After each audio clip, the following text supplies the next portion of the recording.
Center for Innovation and Technology is offering you a golden opportunity to speak directly to your market at an affordable price. We also offer media training workshops, live streaming, documentary production, and events management. Get in touch with us today on the following numbers: +263 867 711 0290 or 0718 100 235. Don't forget to subscribe to our social media platforms. Like our Facebook page, Center for Innovation and Technology. Follow us on Twitter @SiteZW. And you can also check out our website, www.site.org.zw. My name is Zenzele Ndebele, and welcome to the Breakfast Club, a program that looks at political, economic, and social issues that happen daily in our lives. Chikirema was the father to Parents Shiri. No, I doubt. I'm not sure, but I'll tell you, this is only a family. They are Chikeremas, but he is not. I don't think he's the father, no. But they are, like when you say Sibhona country, they are probably, it's only or something like that. It's similar or something like that. They are not, I doubt very much.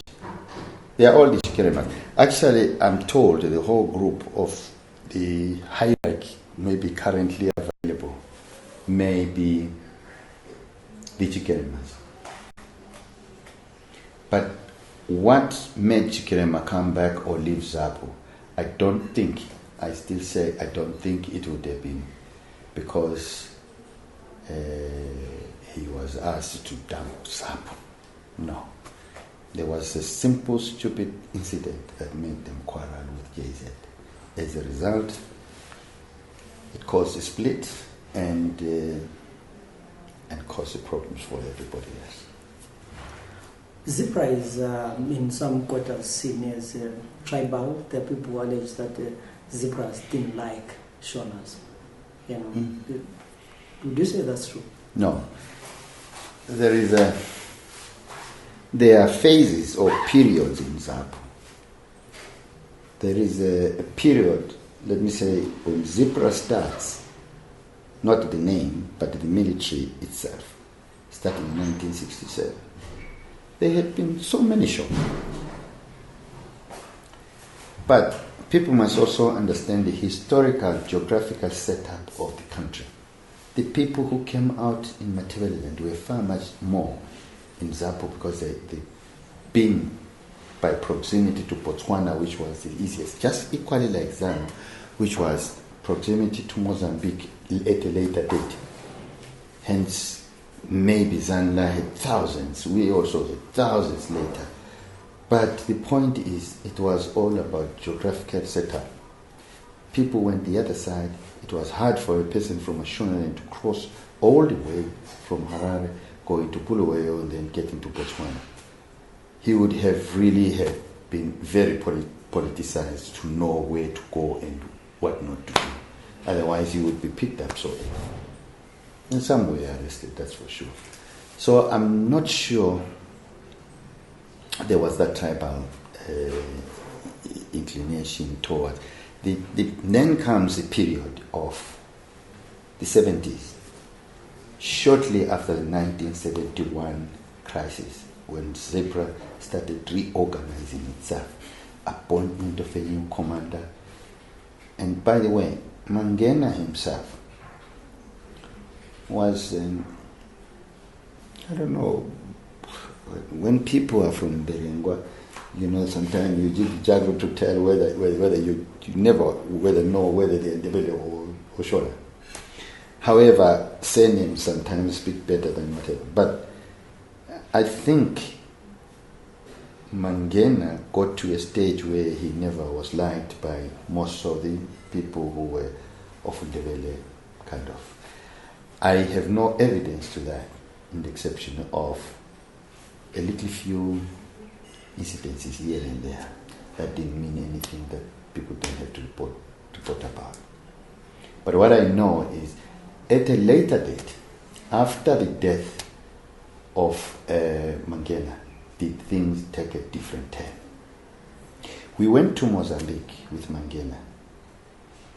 I am so very convinced, if it was all about Ndebele, Shona, I'm so very convinced people like Ambrose Chirenda and all those Shona guys, Reason and so on, Pecheya, Makarasadza and all the people would not have come back. They would have stayed there. I remember we had one Keda, Smangaliso, he came to be a colonel here, Colonel Smanda, and then he changed to Chibanda or Chibanda, whatever the case, he didn't fit. But he changed. But he's the only person, including a doctor, what's his name? The doctor, let me remember. This is the guy who, Mzingwa. Dr. Mzingwa was a ZAPU doctor. He went there and was going to be taken over from ZPRA as a medical whatever director. Instead, he remained there. So he was shown there was nothing wrong with him remaining there.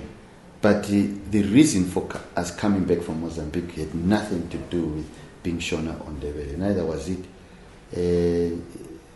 tribal or... So this is during the ZPRA period. Yeah. Yeah, I'm just trying to make you understand how this thing of tribalism comes in. It comes in after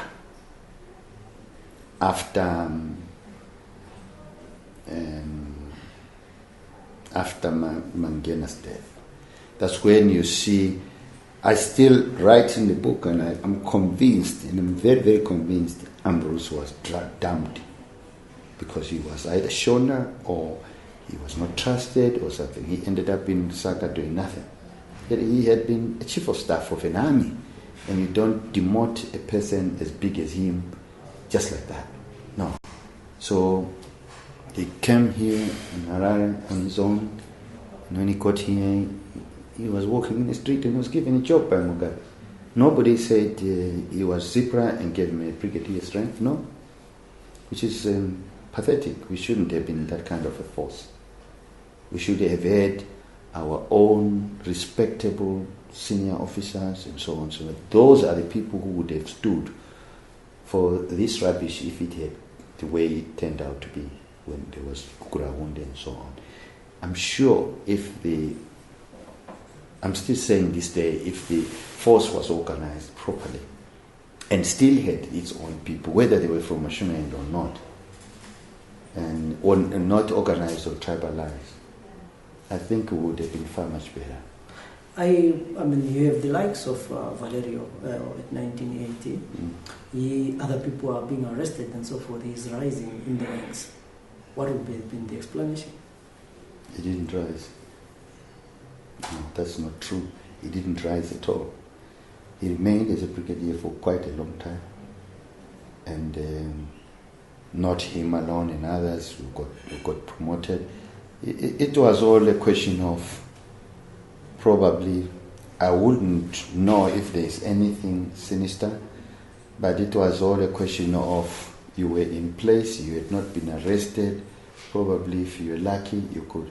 I think in Valerio's case, there are two things that actually intervened for him. First, he was a brigadier, he commanded 4 brigades, and I can't remember what. Then he went to Staff College, in Kimberley Staff College in the United Kingdom. When he came back, as normal, this is now within the military, whatever establishment itself, they thought he had experience of some kind, and they appointed him for a UN post, which was the Angolan, whatever, I can't remember the name of the United Nations force that was in Angola. He remained there. After he came back, obviously when you now look at credentials of a senior commander, he was commanding an army, when I say an army, of all groups of militaries that were in Angola as part of the peacekeeping force. So in reality he had experience. So when he was promoted from brigadier to a major general, and thereafter he turned out to be the more senior person who had been from promotion I think in Valerio's case, I don't see anything really sinister. Looking back, what do you think ZAPO or ZPRA would have done better?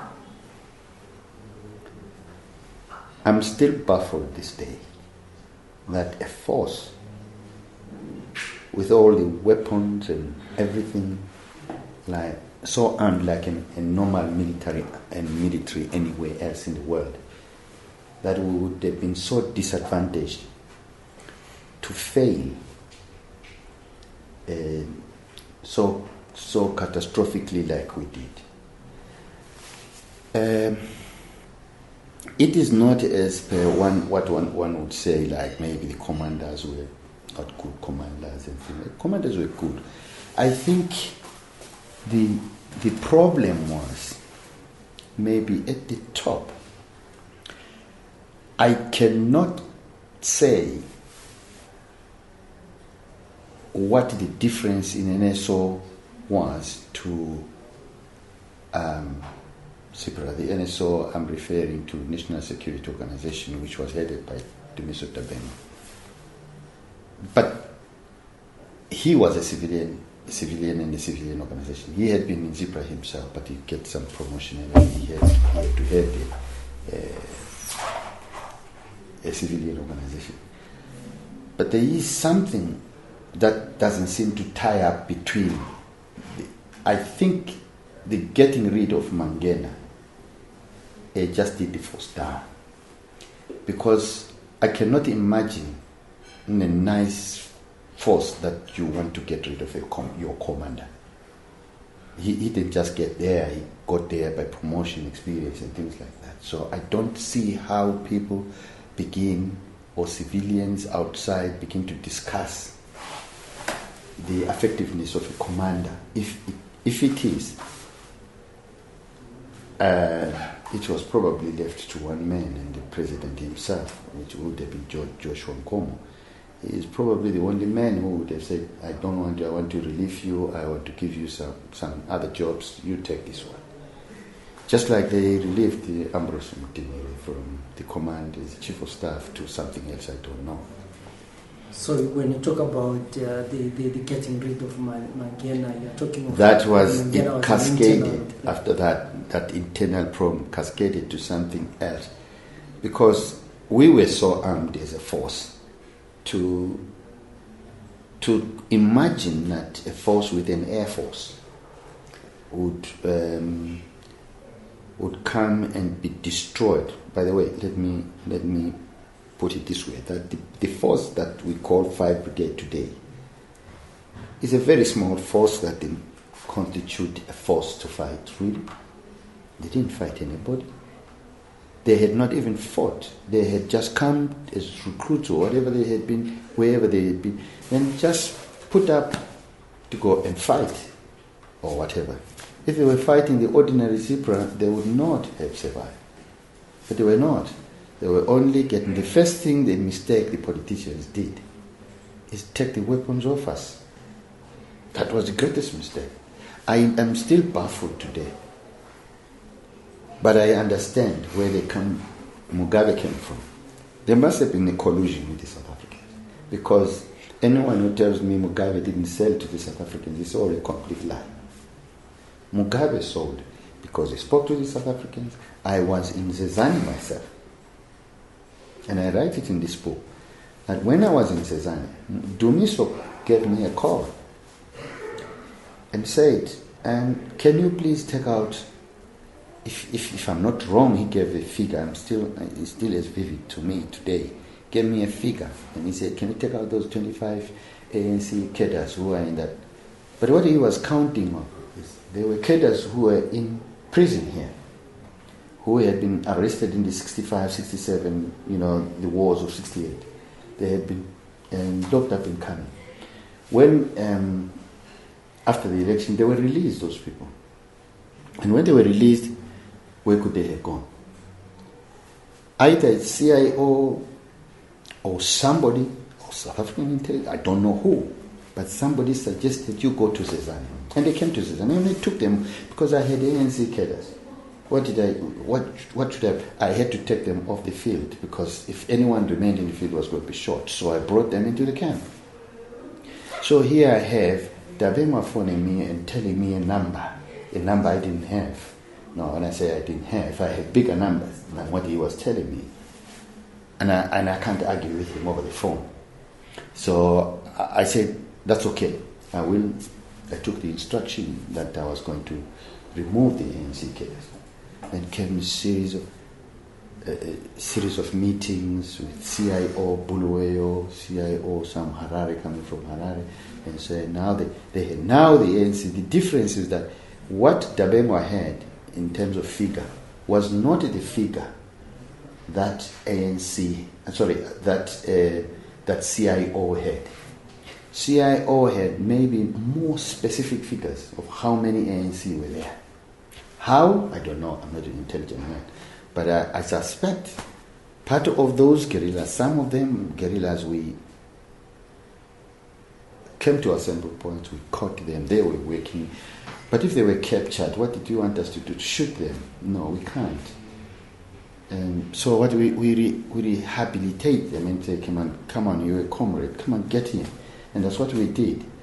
And if they had any way of passing intelligence, they probably passed the intelligence to CIO, which then came to me with a specific figure, and I refused, and I still say even this day I refuted that figure because of one simple thing. The South Africans themselves, the army, had threatened Mugabe that they were going to bombard the assembly point. Maybe if it was a ZPRA camp alone, Mugabe would have said, oh, go ahead. But there was Zanda in the same camp, so Mugabe would not have allowed a situation like that the camp gets bombed. So how many ANC cadres did we have there? Where?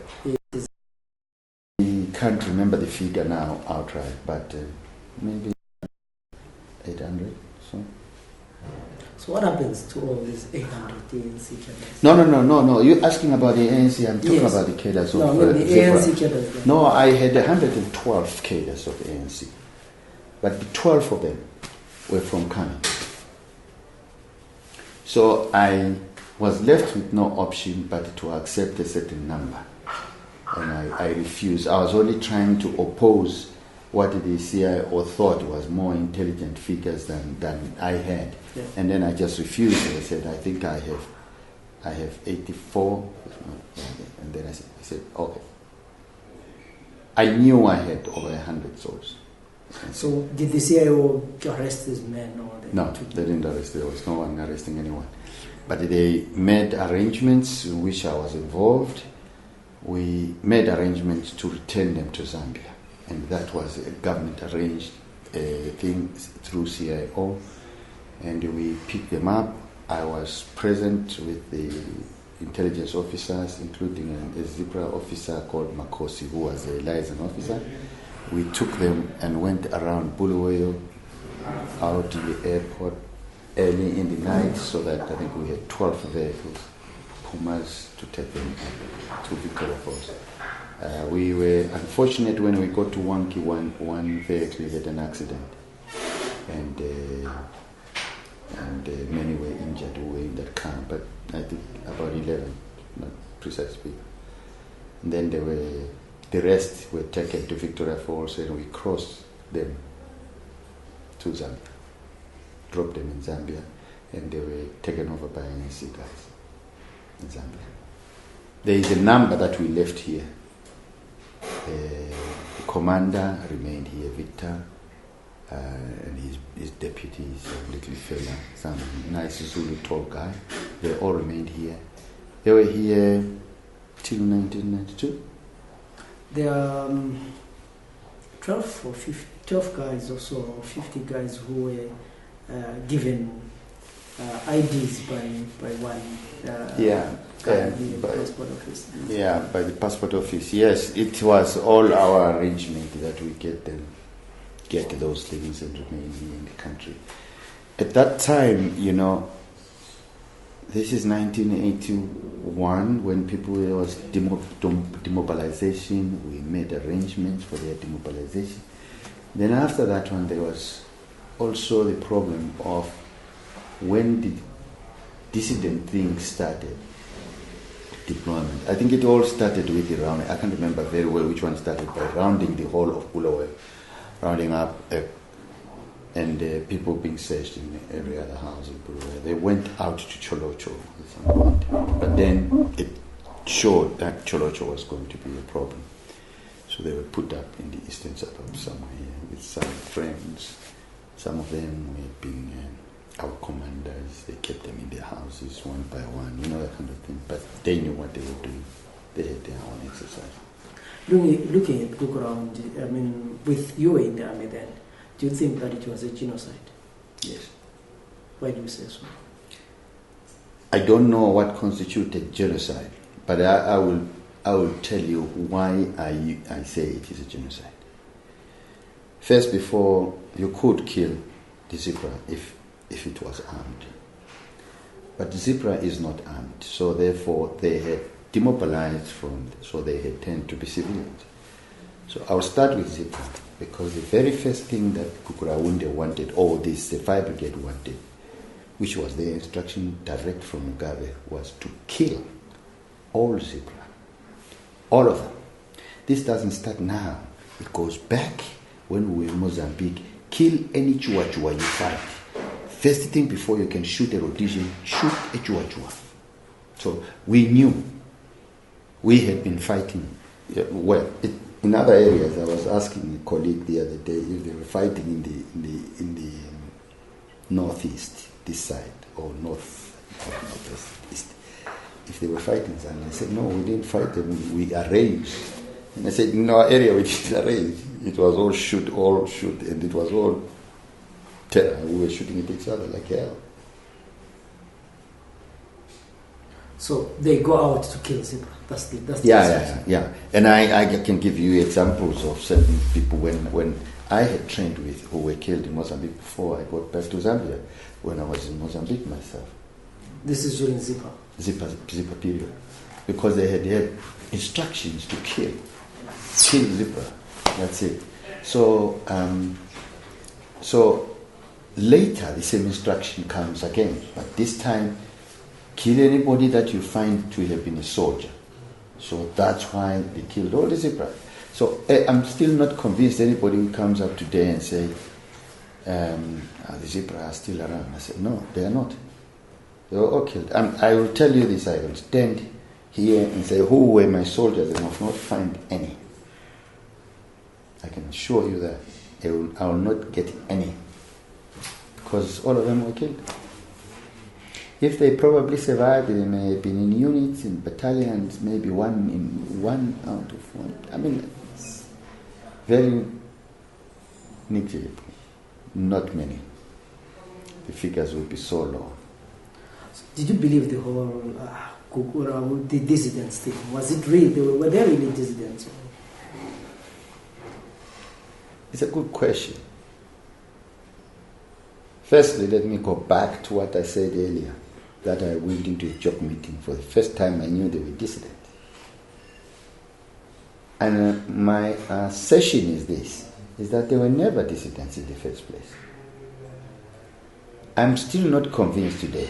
I hear people talk of, who's this guy? Tambole Nyoga. He's a person I trained with, by the way. He's a person I know. And if he was a dissident, he was co-opted into it. And it is as simple as that. How many people can you co-opt? You can co-opt even politicians. They're getting paid here, aren't they? So why would you would fail to co-opt 1, 2, 3, 4 people, but the rest were not?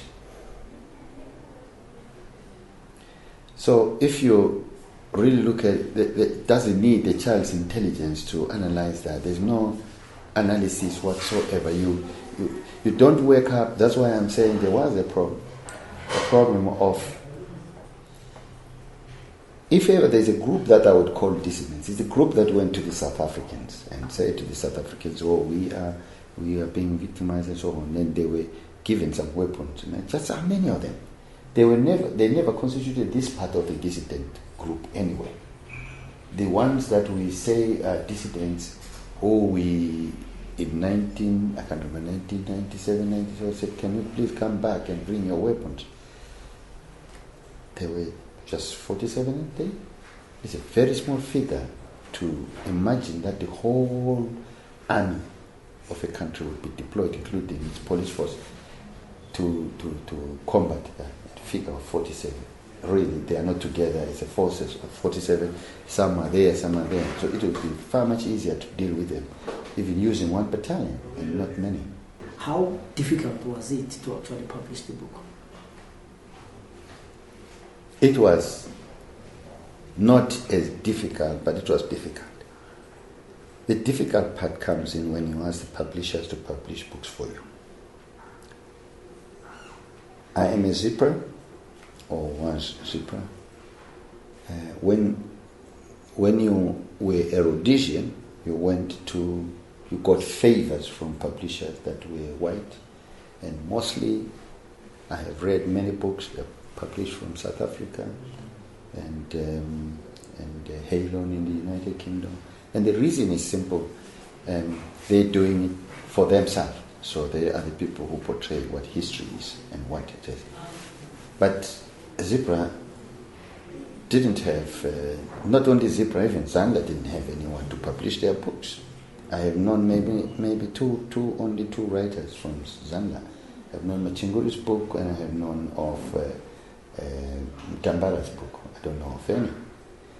And so the publishing itself is difficult in one sense, because the publisher wants to own the rights, and I refuse to have anyone own my rights for life, and I own and get a percentage, which is meaningless, and that's why I refused.